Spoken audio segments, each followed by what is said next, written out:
Did you have a grand trip? Yeah, it was great. And you took the kids too? Well, they're all gathered in Germany. It's say that only was That's so. it was nice. It was great.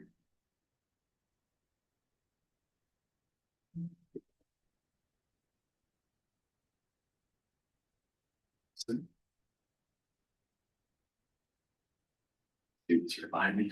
Busy. On the run. This is fair. Yeah.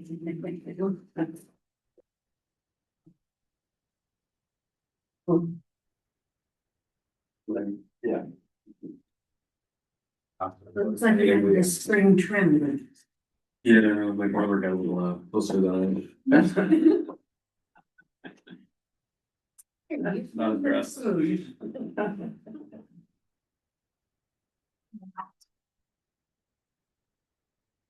Everybody else is good. I'm all.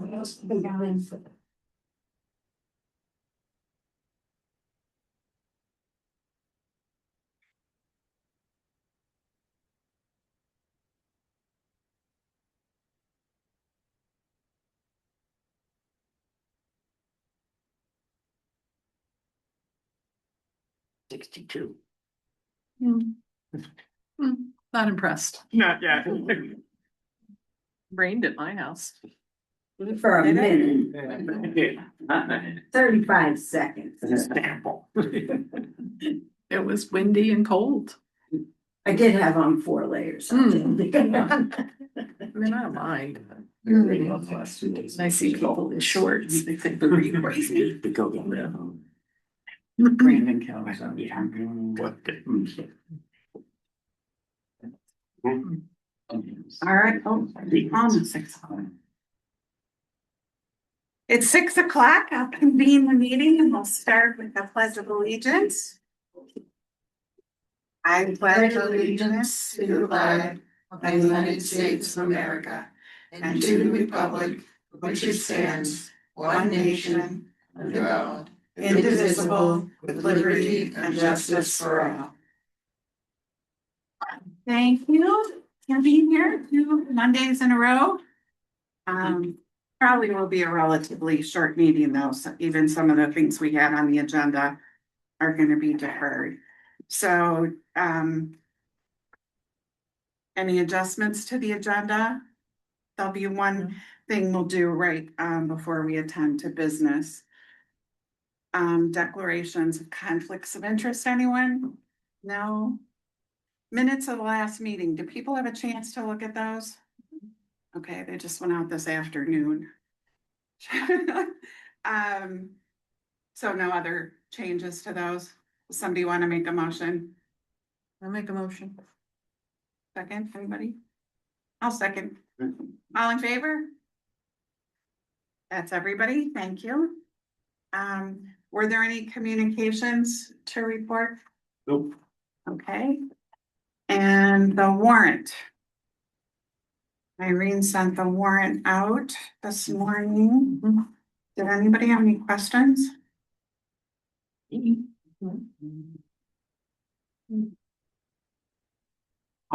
No questions? All right then. We will approve the disbursement of expenditures in the amount of $96,063.54. Is that correct, everybody? Yeah. Yes, okay, then we'll sign that.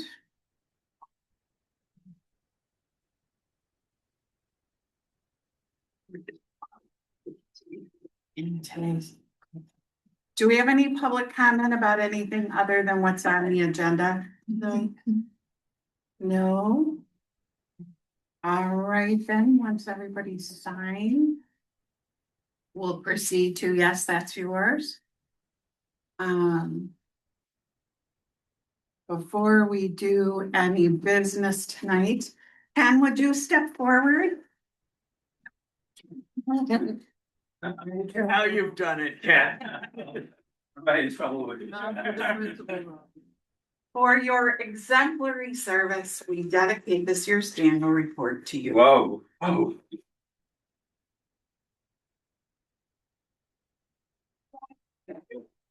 Yeah, you stand there too. Yeah, you're all to report. Here's the report. Thank you. Well, quite an honor to be recognized. There's so many volunteers in town that should be recognized, but I really appreciate this. I've had great people on both the committees that I've served on.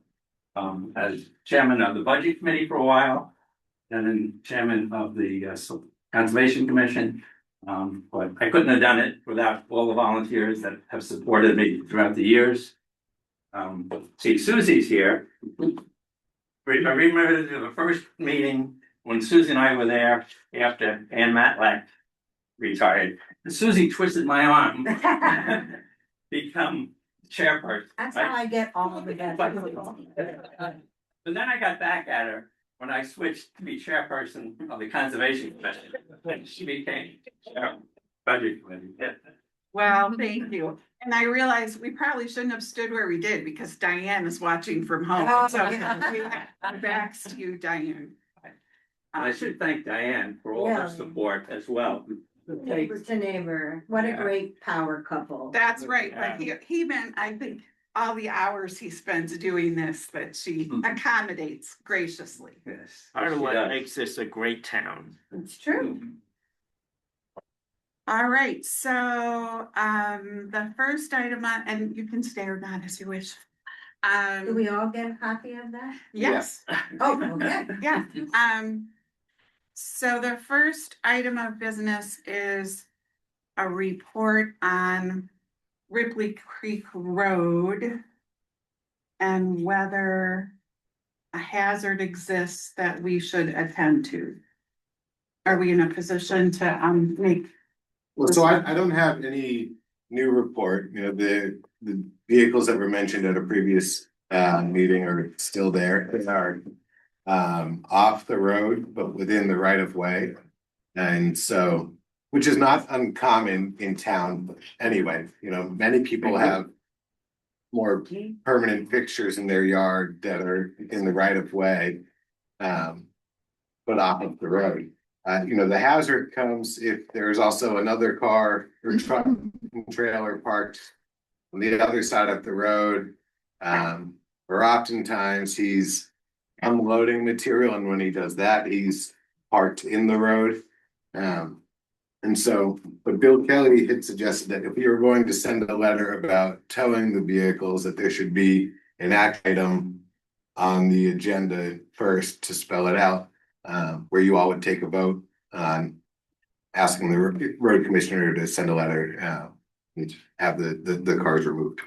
So that's why that's here. So as I interpret the statute that Bill Kelly provided to us, the issue before us would be first, we would decide whether a condition exists in a town way that creates a hazard. And if we felt that a condition existed that created a hazard, then we would provide the road commissioner with written notice that he should take action. So it doesn't sound like, are you or are you not saying that what exists is currently a hazard? I would say standalone, it is not a hazard. It at times is a piece that contributes to a hazard. So if it's not currently a hazard, it seems like an option we would have would be to ask you to send a letter telling him that we will direct you to take action if at any point we learn there's a hazard. I mean, that's the problem, is we have to find that there's a hazard right now.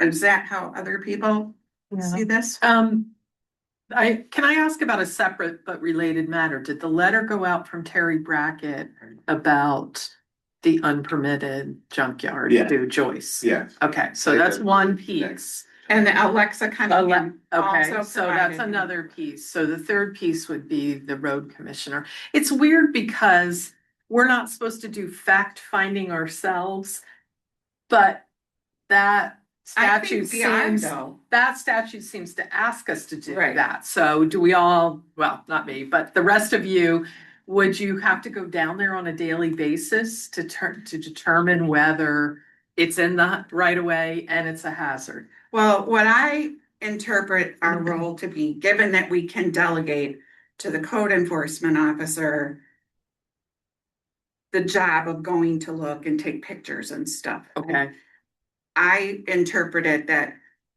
if Brandon or the code enforcement officer were to bring us evidence that there's a hazard, then we would make a finding Okay. as to whether we thought there was a hazard, that we wanted, the majority of us want him to do something about it within 24 hours. okay, If there isn't a hazard that exists at the moment, it seems to me like our option is to give him this serious warning that at any given time, if there's a hazard, I think we would have to meet to make that finding. I don't think we could act, I don't think we can delegate from the language. I don't think we can delegate to the road commissioner the finding piece. okay.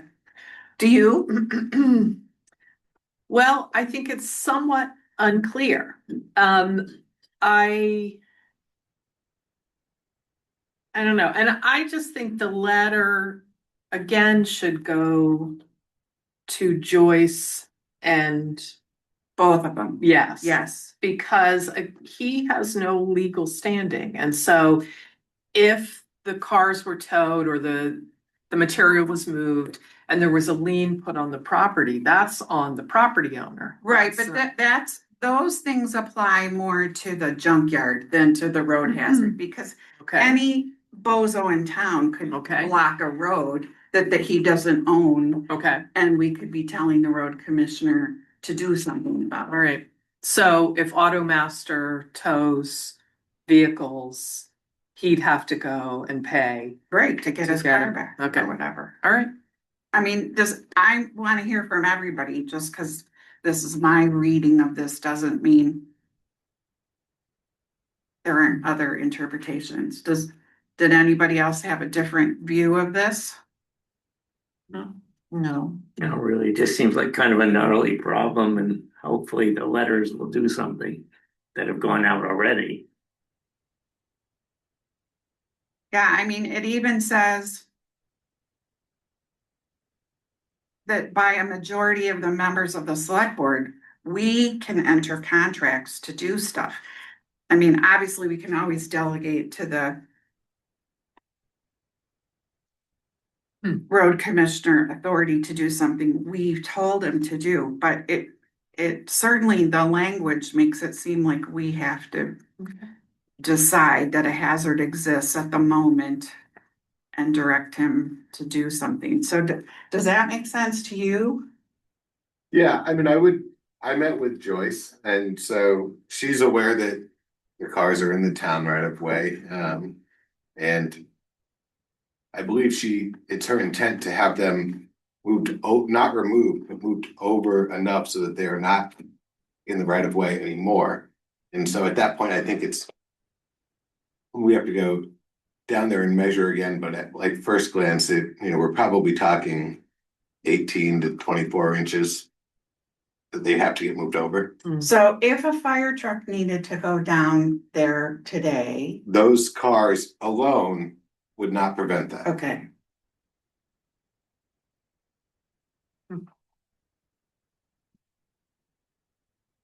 I mean, it really, Those cars are a bit more permanent at this point, or have been for the last year or so.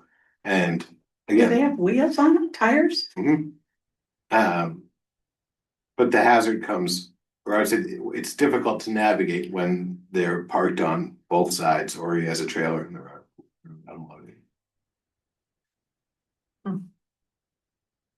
But I mean, I think it's fair for you to determine that there have been many times in which these cars have contributed to a hazard Right. and giving them. It's fine if you tell us, and we certainly had a witness last week tell us that there are times when a road hazard exists there, and that part of your letter is to say, given the history, that there are times when the road is blocked. You know, that if we have to have an emergency meeting, we will, and within. But I mean, that's not gonna help you if he blocks it. You know, you can't tow something while a fire truck is on its way. That doesn't. Well, that's my point, is that the only. The resolution that they would need to adhere to is moving them over slightly. And so it's not gonna prevent the road from being blocked. Hmm. If there's a truck on the other side or a trailer in the middle. But I'm more than happy to send the letter. Because they are part of a hazard at times. I think that you should send a Yes. letter Yeah. that says that, yeah. But So, you wanna make a motion that we do that? sure. I I'll think that- second it. Is there any other discussion about? So none of this fits within the shoreline zoning ordinances? And having all the. Having cars? Having the cars parked there and the other junk and Yes, it does. rain and. Well, no, run- the cars do not. If you keep the issues separate, the cars, you're allowed to have cars parked in your yard in the shoreline zone. But you're not allowed to have a junkyard in the shoreline zone, and so that's where But he does not exceed the junkyard number of cars. of unregistered vehicles. Mhm. So a car can be registered and not move for 2 years, but that does not count towards a junkyard. So we don't need to be concerned about if there's a gas ring on it, or oil or. No more than you would about anybody that's got a car parked in the shoreline zone, you know? Like there are trucks that are still on the road that may be a concern, and they're parked near the water or on a wharf or a public landing, you know? But that is part of the reason for the state not allowing junkyards in a shoreline zone. Mhm. Because where people have abandoned cars or, you know, Right, I'm just saying these Or unregistered. cars can't be considered with the junkyard piece. They are registered, which means that they do not, Well, they're Yeah. registered. yes. And he does block the road because I went by the other day and he had his big green van in the center of the road with a trailer on the back, and he was in the process of unloading stuff, I guess. I don't know, but he was just parked in the road. Oh, he certainly does. Of course, if he's there and there were some emergency, he could move it if he's actually right there. Right, I've yet to see a time where he leaves the van and trailer in the middle of the road. That would But- definitely not be okay. right, but Noah did say there are times where in the night it's there for hours in the road. I thought that was. I don't know if he said hours or not, He but I does know. it at night. He does it in the middle of the night, yeah. All right, well, see how much pressure you can put them on to move them enough that there will never be a hazard blocking the road entirely from emergency vehicles. Well, Other I- than I like for can't- 15 minutes when I some, can't do that. I can. No, I know this this- way out of the right of way, right, which is only gonna add, because they are already off the road, so it's only going to move them, right. you know, less than a car's width. But By significant. if they move them enough that it's less likely that they're blocking the road during emergencies, that is a good step. I in would the say, right I direction. mean, because they are in the right of way, I'm Right, very comfortable sending the letter. Right, It will okay. not make it more or less of a hazard though by having them moved over. Right, I just think it's one more piece of the puzzle. Right. That all this pressure has to keep on the both of them. And each piece in and of itself is not gonna solve the problem, but we need to keep checking on them, giving them deadlines, et cetera. I just wanna make sure that everybody's aware that Yeah. they are within their right Right. to move them 2 No. feet over. They'll be out of the right of way. It's not going to alleviate the problem that was brought up. Mhm. We may not make everyone happy with that, you know, Right, but it's what we haven't voted yet. right. It is what we can do for those pieces. all right, so all in favor of directing Brandon to send a letter to that effect? That's 5. Thank you.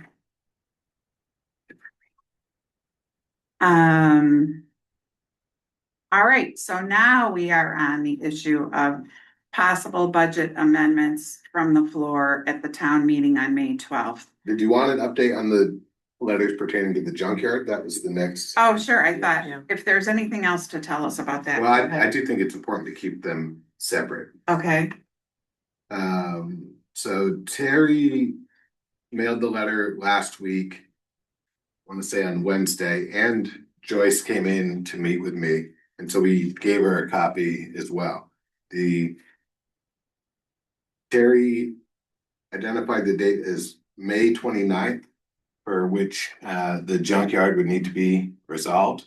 So knowing that it cannot be permitted, essentially what we had communicated to Joyce is that it needs to be contained to the tent. There still may be other things in her yard, like rakes and whatnot, that are allowed to be in the yard. You know, I just, again, want to make sure that we're setting realistic expectations. And so she's aware, she is, very agreeable. She's, very committed to making sure that this doesn't need to take any further steps.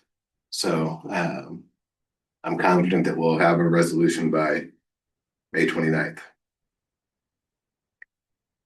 all right, thank you. Now on to the budget amendment issue.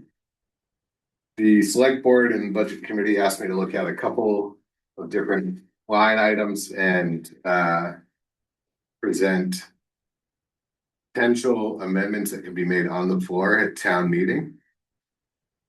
One of the areas that I was asked to look at was the software budget line. Because it's tracking considerably over budget this year. And that's really just a tracking problem, not a dollar problem. We have the annual fee for the website included in software, but when Tara and Irene worked through our set of new codes, the money for that, for the website to put under internet. And so the right dollar amount is there in the correct department. It's just whether or not you want to call our hosting service software or internet.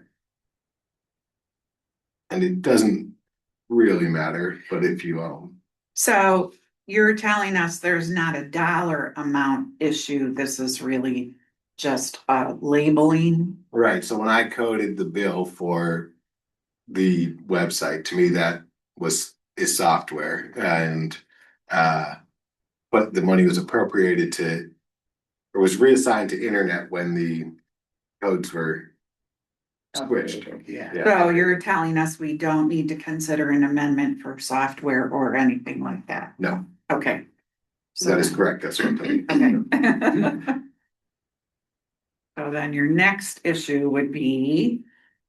Fuel lines, and so essentially I kept a pretty simple formula. When we built the budget, diesel was around $4 a gallon. Now it's at $6 a gallon. And so I just added a 50% increase to those fuel lines. Would you like me to go through them line by line? Well, do you think that's enough? I mean, that's today. We're sort of in this boat because it went up 50% since March 1st, around when the war started. I'm just wondering if we have to get through 14 months on whatever number we put in here. How many fuel lines are there? Oh, for all the different departments. So every department has, or not every department, but most departments have a fuel line. Then we have a fuel fill line Right. that got increased. And then Well, we that, have, I was thinking about that one, I forgot all. and then we have a fuel revenue Yep, line that got increased as well. Is everything on diesel or any? no, a lot of it's gas. Yeah, cause all those mileage lines will Right, mostly be yeah. The gasoline. town vehicles would be all Not a lot of it is gas. I would say some of the vehicles are gas. You know, there's the fly car for the ambulance with gas. Well, and when people bill us for their own mileage, that's probably mostly gasoline. Mileage is a fixed rate. Oh, okay, so we Yeah, don't have to that's worry different, about that. yeah. Okay, got that. What again was your proposal, Brandon? To essentially do 1.5 times what was in the budget originally. I mean, there's no way to actually know, so we just have to. Right, it's projected. Damn I think it does add in some cushion. I don't. What is that total difference between what's budgeted now and then the 50% of the total of all the line items? Like, what does that change to the Yeah. bottom line? It is essentially a $13,500 difference. 13, I mean, that's still less than 1% of the total budget. Mhm. So not, 50% or 75% of that line item isn't gonna, I think I'm comfortable with 50 for me. I think so too. And I did it across all departments and there were some departments that have a fuel line. And there were some departments that were spending under this year as well. And so And it may go up a teeny bit more, but then it may come back down and go under that a little Over the bit course near of the that. end of the year. I don't expect this. You're such optimists. What's wrong with me that I'm thinking it could still go to 8? Well, that's pretty traditional for fuel prices to jump and then go back down and come back up. But And not in this context. I think we're a little outside of what's traditional, but that's. right, but Conversation. it feels like we hit a major spike that was untraditional or not traditional. And it doesn't feel like that's happening week over week at this point where like I don't realistically see, I don't having one in 40. Right. Yeah. If it went through the roof and sky high prices, we can do something, and if, We might have An to have a emergency special vote. town meeting. to do right, it. I mean, it's not like we We're couldn't cope. done, Yeah. yeah. I I think, mean, we could go over budget at the line, item, right, up to a certain Mhm. percentage, so I mean, even if the worst happens, we're trying to be proactive here and cover a little extra, but again, it's such a small percentage of the overall budget that Yeah, seems like we're. I'm good spending with the line as you described it. What do you guys think? I agree with that. Krista? So you, All nodding over here. The way I see it, even if it goes up to 50,000, we have means, I guess, to save somewhere else and stay within the budget. Yeah, Overall, do we then have to go back to the voters? no, Okay. although we could if we had to. Yeah, Right. we So- have various options. but yeah, maybe the fire department doesn't purchase a piece of equipment that year that was budgeted but not essential. You know, you can do things like that to keep the total budget. I think it's a good message that we plan for it, that we cannot really foresee it.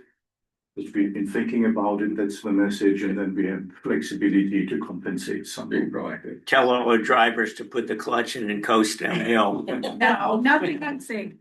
What do you all think? I'm comfortable with 15%. Yeah, that's a good idea. Okay, and I would say then if the way you did the math, every line, it comes up. If we agree on that percentage, you don't need to read all the lines. Right. I'll send Um, them to Susie but- after the meeting. we should probably decide whether whether we're gonna have Susie or a select board member make the amendments from the floor and, Brandon can give this explanation. And that's all we'd need to do, right? And you'd have the specific numbers. I would encourage it to come from the budget committee and they can provide the explanation as well. I think everybody's gonna explain it the Right. same way, yeah, but. All right, and then, And you can say that the select board supports it. well, right. Well, we all can- met together. We will say that, right, and I'm just wondering about whether we put figures on paper that we hand out that night, I or, would not, okay, because you don't do that for floor amendment. I would treat it like a normal floor amendment. Okay. Because distributing could have- handouts, sort of displays it as like a foregone conclusion, and it's not, it's a discussion. Okay. And you may get somebody from the general public that says 50% is not enough, and you should Right, just and double then all it. right, So I wouldn't, I would just treat We it, don't wanna prejudge it that way. okay, so then.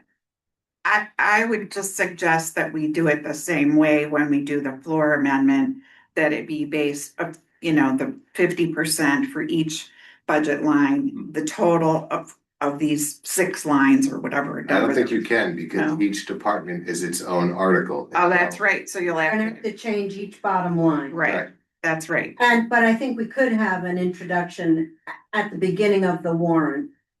That we're gonna have some changes and this, as a result of rising. Because And I'll the give our moderator, moderator a heads up so that he doesn't Right. treat every article as assumed as motioned and seconded. you're gonna have Trade to, it to right, you're discussion. gonna have to give him the numbers on a piece of paper.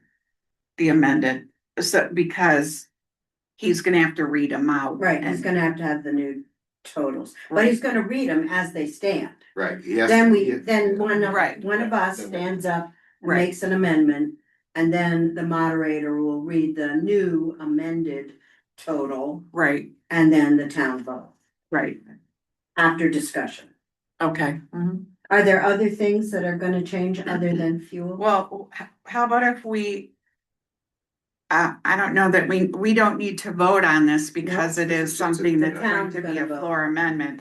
But the minutes can reflect that the budget committee and the full select board supports this approach Correct. to presenting an alternative to the public. Okay, And then the other piece were the dispatch fees. And so again, those are dictated by the county. We don't have any say over them. But the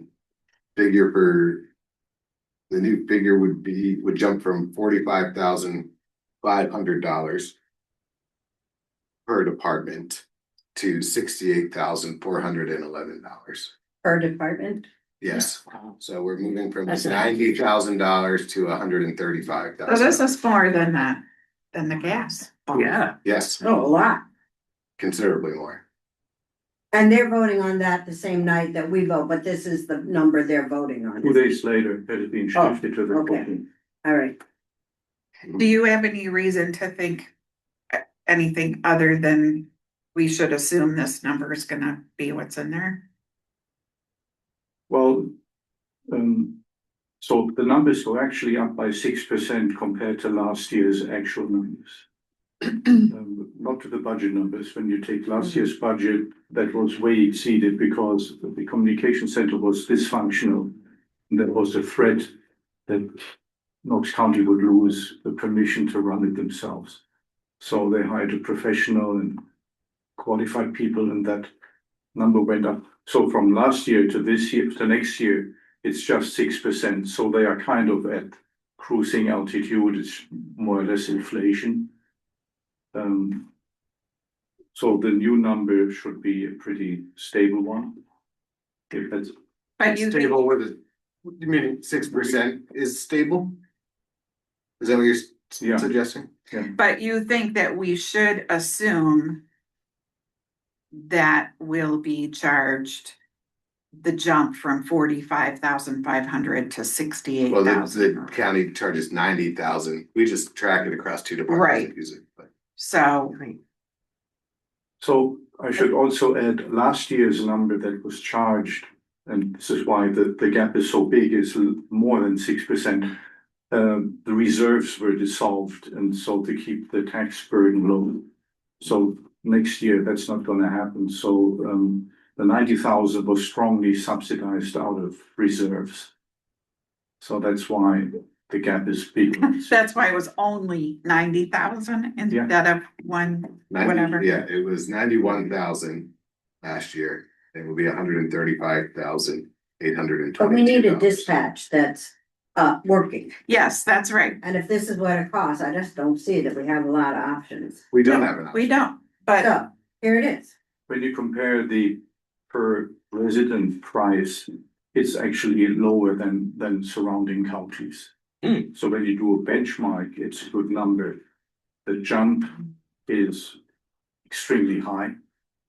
But we are jumping from a dysfunctional state to a functional state. You just gotta swallow hard. So we'll do the same thing with these Yes. two numbers in those two departments. Are we all in agreement about that too? Yeah, we don't have a choice and we do want a We functioning do want, dispatch. not county dispatching. So that's That's great. fire and EMS, correct? Yes. Okay.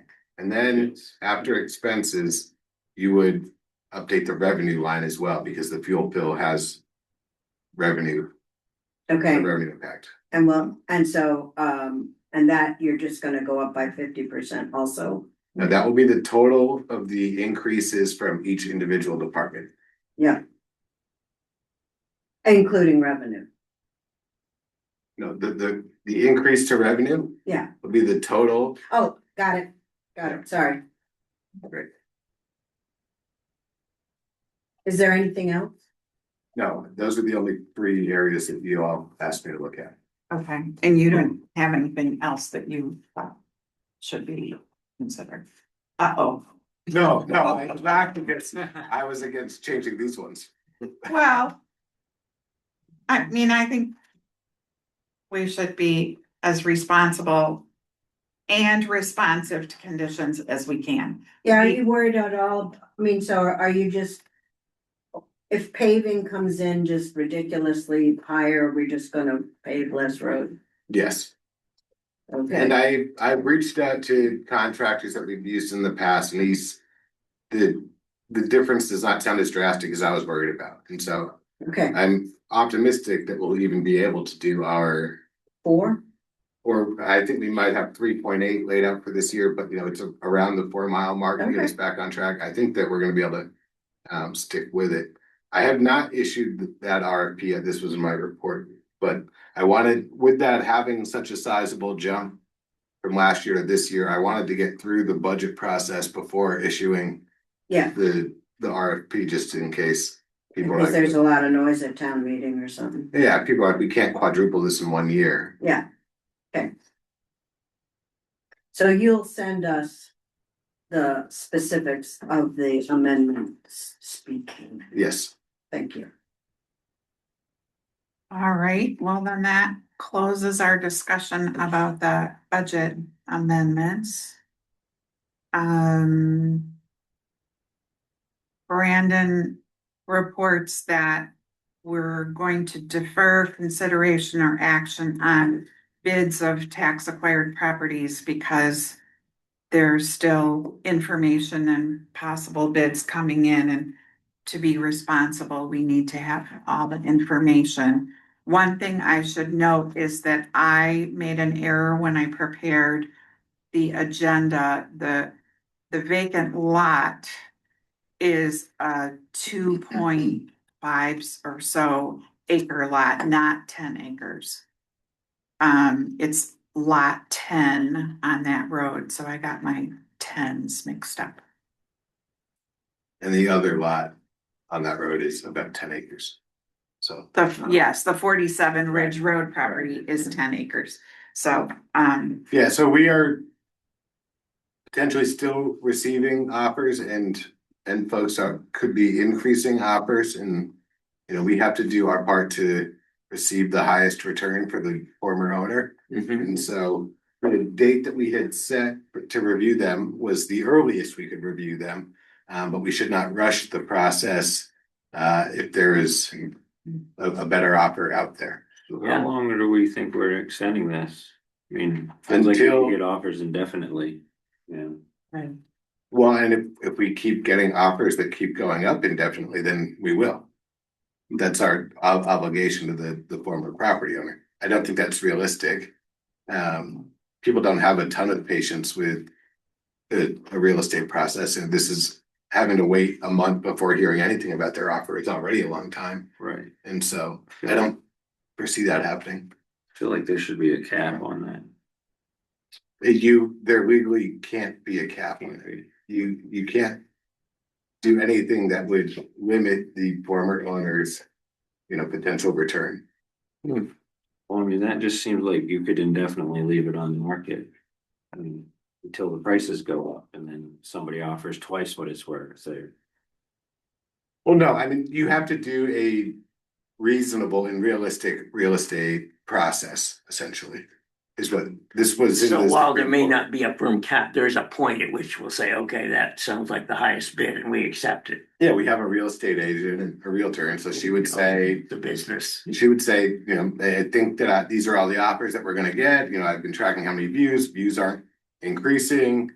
I haven't heard from any new brokers, so I think this is where we're at, and then you all would review them When were they listed? Not that long ago. about a month ago, Okay, a little over a month ago. all right, well, we'll look forward to hearing from you about that at future meetings, maybe even the May 18th meeting, right? Maybe. Potentially.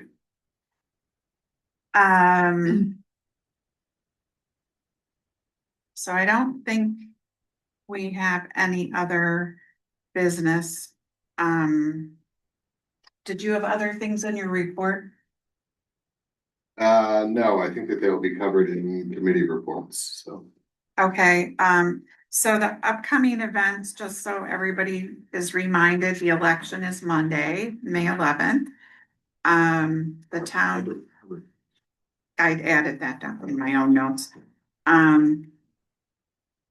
The town meeting is next Tuesday, May 12th at 7 at the school.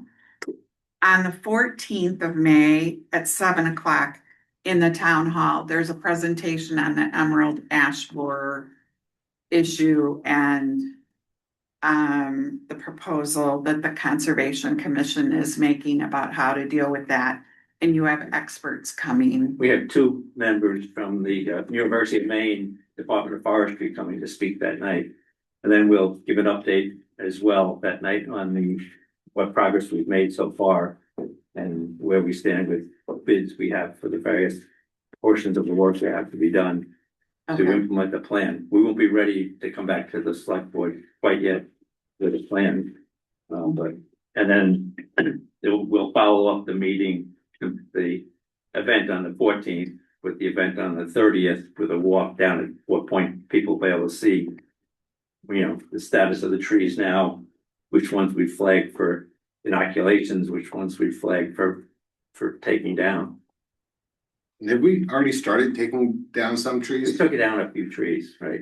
Eventually you're gonna have to take the trees down that you don't inoculate, What are you doing with the trees that you take down? leave them there. If you want them, you can. Drag them out. Right. I assume they'd be hard to get out. They'd be extremely hard to get out. I mean, Yeah. somebody asked me if they could take out a 4-foot wide piece of 4-foot diameter piece of tree that they want a piece of ash wood, and that, we can't stop that from happening, but Why are we cutting them down now? eventually, if we don't inoculate them, they eventually will be infested, right? So if we cut them down now, there's less areas, like less active trees or live trees to be infected, which then could become a hazard. And we could, they were small enough for us to be able to take some of them down. This is right along both sides of the trail, not like way off of it. Right, but they're not infected now. No, How long does the process take once a tree's infected for it to die out? could be 3 to 5 years. My only question is is there a potential reality where we're cutting trees down 15 years before we would need to? Right. I don't think so. Right, based on what we've heard from the University of Maine and based on what we heard from the foresters, once. Because I think what I heard in the meeting was that it could be here as early as 2 years or anywhere from 2 to 10 years, right? That it could make it to St. George. Right, or more likely is for someone to bring some infested wood into town. That was Sooner. the problem, rather than the natural progression that's coming up from Pittsburgh and down from Belfast. I mean, I'm a big fan of saving whatever ash trees we can figure out to save. That's why I'm so confused by the prospect of potentially cutting down healthy trees a decade before they could be. That's standard practice, but from the Forest Service or It was been standard practice in other towns to cut down To the just trees that proactively- they have not, thin them out a little. right? Hmm. And then eventually, once they get thinned out, the plan will be to plant other types, species of trees to replenish the natural area. All right, well, we can all learn more about this on the 14th Yeah. and when you come back to the select board, right? Right. Okay. Hopefully we can get lots of promotion for that meeting, maybe have the sign out front. Yeah, there's gonna be stuff on Yeah. election today and then on We've got Facebook, that too here. right? That looks great, yeah. Yeah, we put them on the back of tonight's agendas, Kenny, so anybody Oh, will okay. grab. Well, you have what went into the newsletter. Yeah. We also have posters. that- Oh, color posters, great, Yeah. yeah. At the post And it's on office, Facebook. right? Yeah, oh, Dale was a little premature in putting one on Facebook because he got the draft version with it, not the final version. But the only difference really was that we didn't have the fact that you can request a Zoom link. But we wanted to get that in there as well. So we can, Bill Batty can. He'll post fix it. Before. And also, the Memorial Day Parade will happen at 9 o'clock on that day. With the ceremony following at the American Legion and the post office parking lot at the conclusion of the parade. Yeah, any groups that are interested in being in the parade, reach out to me and I'll contact or connect you with Emily Chadwick, who organizes the parade. And, John Malte and Jenny, I guess because of the Historical Society monthly post, they were looking over the weekend to see if it was still happening. It wasn't on the community calendar, so we'll get it on there. Then anybody who's wondering will see it on there. All right, so I think we only have a few committee reports that. Keep in mind, the select board typically marches in the Memorial Day parade. I believe it is. You'll be doing the. Little League. Kids under control. And, I should mention, I did tell, the people running for the select board that. At the end of the election on May 11th, after they count the votes. The town posts on the town website the outcome of the elections between 9 and 10 o'clock on Monday, the 11th. And then the people who've been elected will come to the town meeting at 7 o'clock on the 12th and be sworn in and sit at the front. And also those people will be marching in the parade if they want to. So, Elected and re-elected. well, we'll see. Whatever Yes. the voters decide, that's what will Up to happen. the people. That's right. So has the planning board met? The Yeah. planning board has met, they considered one application, which was for the food truck, the DipNet food truck in Port Clyde. And it is moving 4.5 feet towards the Squid Ink building, so there will be a somewhat more narrow alleyway through there. And that's being done because I think Colby is working on the docks behind the food truck. And that was it. It was a short meeting. So, yeah, that's planning for And the resilience. the resilience committee. I don't know if Susie wants to. The last meeting I went to was the meeting that now puts us in the next phase for the resilience plan. So for each vulnerability assessment, we're now looking at what are we trying to achieve? What are the objectives for each one? How will we achieve it? Like community engagement, warning the communities, something about like flooding and infrastructure. And then we try to identify who would benefit from the resilience plan actions, who needs to be involved to be successful. And ultimately, we got to the idea of what the funding source would be for each of those assessments. And then on the road side, the Port Clyde Roads project is also going at the same time, and we're having a public meeting on Thursday, June 25th, 5:30 to 7:30 here, I think up. And there's 4 alternatives for each, for Factory Road and Cold Storage Road. And one alternative is do nothing, and then there are 3 other alternatives for people to consider. And all we've done so far, no, we haven't, so we have some advertising materials supposed to go out early this week. As a save the date, and then in a couple of weeks, we'll start to wham the people with, trying to get as many people as possible. Does it make sense to have a saved the date sitting around on election day upstairs? For people to see that when they come Yeah. out? Yep, that would be good. Yeah. Okay, I'll talk to Bill about how that would happen. Okay.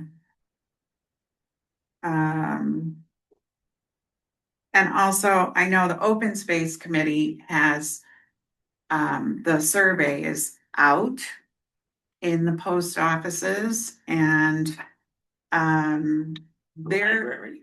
at the library and they're gonna have poster board on election day, and hard copies, I assume, as well as the QR code thing. People will be tabling there. Oh, that's right, you've got a table. Yeah, so there'll be engagement that way. Yes, they sent me an email of, St. George days and all the different places that they will be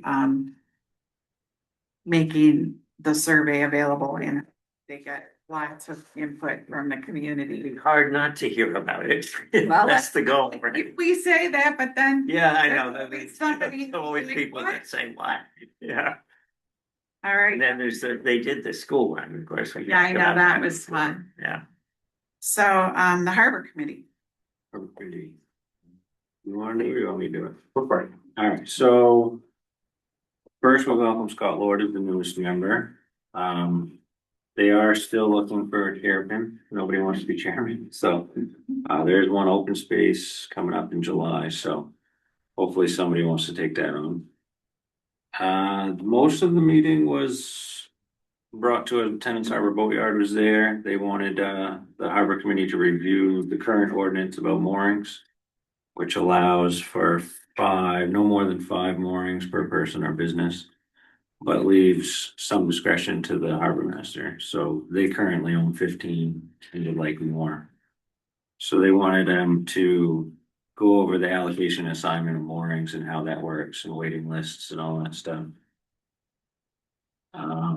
Basically, the Harbor Committee decided that it's not appropriate to change the current ordinance right now, that we need a harbor plan in the future, probably next year or 2.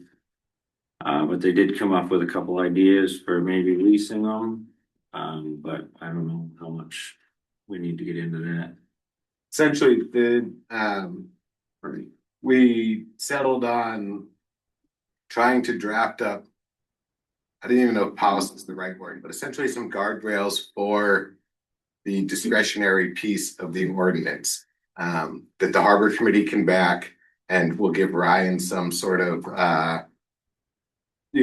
guidance, so it's not all falling on him until we have a harbor plan in place. And so the way that mooring rentals or mooring leases work now is that they are annual leases, but it automatically renews assuming that you pay your fees on time.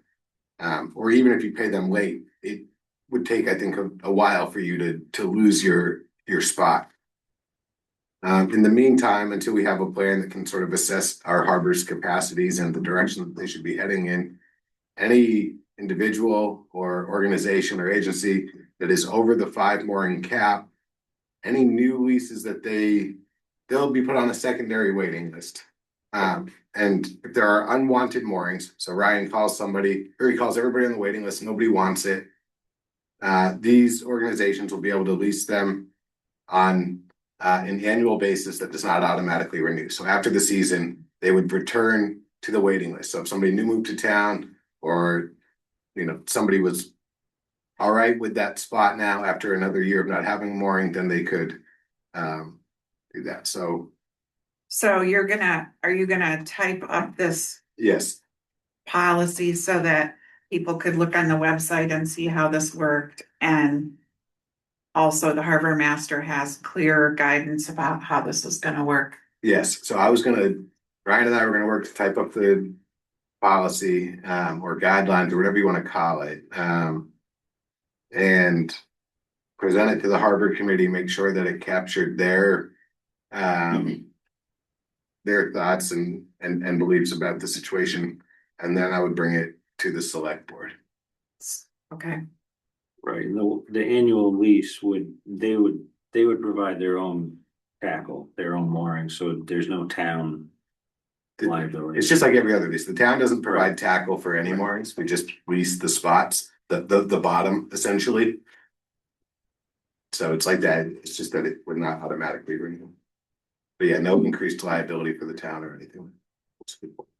well, that sounds like a good solution until we have a harbor management plan, which I know you guys are you pursuing a grant to support doing that, or? I would say not actively at this point. When you look at a lot of other towns, harbor management plans, they're very resilience focused. It's about working waterfront infrastructure and sea level rise. And so thankfully we have a lot of that work and data already done, and so we can pull that. So Aaron is pursuing an opportunity to sort of really assess the capacity of our harbors, which I have yet to see in other harbor management plans. Something that would tell us, somebody could come in, do an audit and say, okay, if you were to pull every mooring and reset them so that they're appropriately spaced, your maximum capacity for Tenants Harbor is 175 moorings. And then we could assess sort of the nature of the different industries, tourism and fishing and recreational, and see if there's any sort of quota or space that you want to hold for whatever it may be. But that's the piece that I don't know towns are doing. We just haven't found a good example of it in Maine yet. But it's clearly a sensible thing for us to do, right? It seems like it, yeah. The harbor committee seems far more interested in that type of data than, how sea level rise may affect, working watercraft. Well, and between the things that Colby is doing and other changes in town, we could anticipate additional traffic, right? Or need for harbor management. I mean, I think that there's certainly